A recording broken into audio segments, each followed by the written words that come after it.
반갑습니다. 재무심리 강사 홍영식입니다.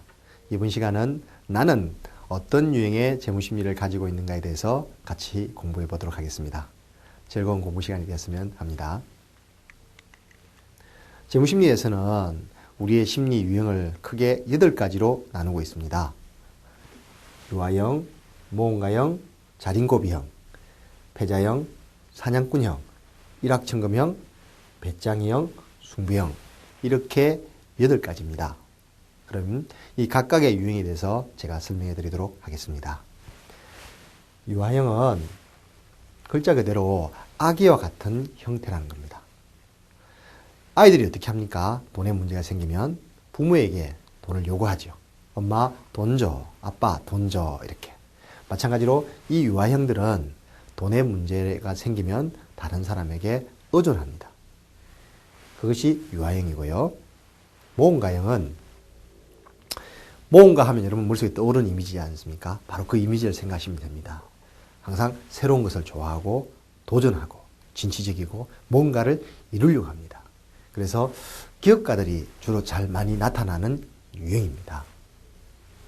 다음으로 자린고비형, 돈에 대해서 인색하고 잘 안 쓰고, 여러분 어릴 때 읽은 동화책에 나오는 스크루지가 아마 자린고비형이라고 할 수 있었겠죠. 미래의 불안 때문에 잘 돈을 못 쓰는 그런 유형이기도 합니다. 또 패자형이 있습니다. 참 패자형은 참 개인적으로 패자형이 나오면 저는 되게 마음이 아픈데, 이미 이분은 돈으로 인해서 상처받고 인생이 돈 때문에 진 거죠.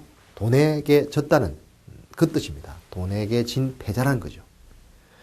그래서 재무심리의 관점에 보면 이미 패자형이 나왔다는 말은 재무심리가 병들어 있다고 봅니다.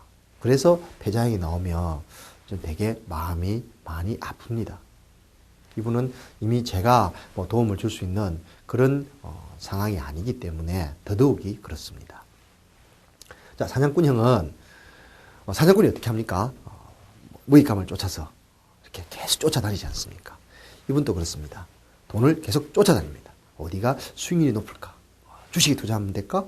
부동산에 투자하면 될까? 이렇게 높은 수익률을 쫓아서 계속 투자하는 투자형이라고 생각하면 되죠. 그래서 모험가형하고 사냥꾼형은 돈을 이렇게 벌려고 하는 마음이 아주 큰 유형의 사람들입니다. 다음으로 일확천금형이 있습니다. 일확천금형은 쉽게 빠르게 돈을 벌려고 하는 유형입니다. 그러면 일확천금형이나 사냥꾼형이나 여러분 생각에는 같지 않을까라고 생각하지만 다릅니다.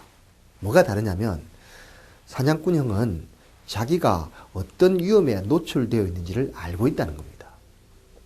자, 상상해 보십시오. 사냥꾼이 순한 토끼를 잡을 때 하고 아주 사나운 호랑이를 잡을 때 하고 마음가짐이 같을까요? 다를까요? 다를 겁니다. 진정한 사냥꾼이라면 토끼를 잡을 때 조심하는 마음가짐과 호랑이를 잡을 때 마음가짐이 틀릴 겁니다. 위험에 대비하는 것도 틀릴 거고요. 그런데 일확천금형은 그렇지 않다는 거죠. 일확천금은 형은 예를 들자면 이렇게 예를 들면 아마 여러분이 이해하기 쉬울 겁니다. 100km를 달리하는 고속도로에서 목적지에 빨리 도달하고 싶어서 200km, 300km로 가는 게 일확천금형이라는 거죠. 그래서 위험관리가 틀립니다. 둘 다 돈을 추구하는, 높은 수익률을 추구하는 것은 같지만 위험관리를 하는 측면에서는 일확천금이 사냥꾼보다 못하는 유형입니다. 그래서 스피드에 있어서 문제가 있는 것이죠. 다음으로 배짱이형이 있습니다. 놀고 먹는 형이죠. 우리 어릴 때 읽은 개미와 배짱이 생각하시면 됩니다.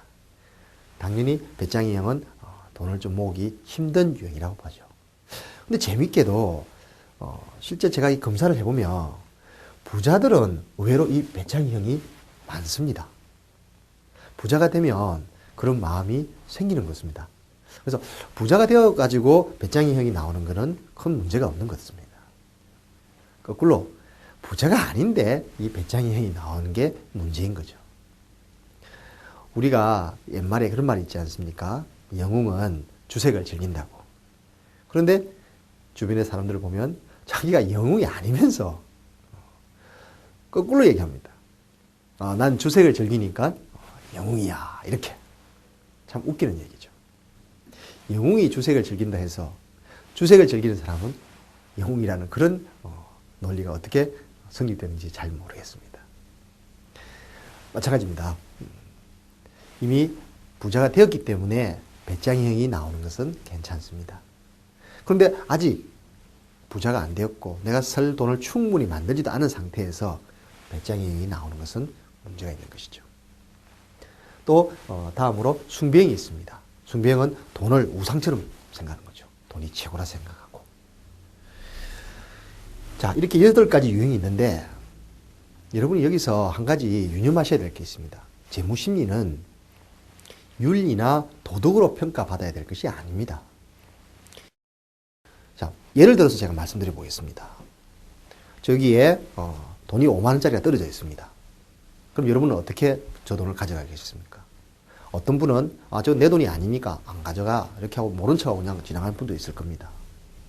저는 어떻게 돈을 가져가냐면 주변을 이렇게 둘러보고 보는 사람이 없는가 확인한 다음에 돈을 향해서 천천히 걸어갈 겁니다. 근데 꼭 그 돈을 쳐다보면서 걸어가지는 않을 겁니다.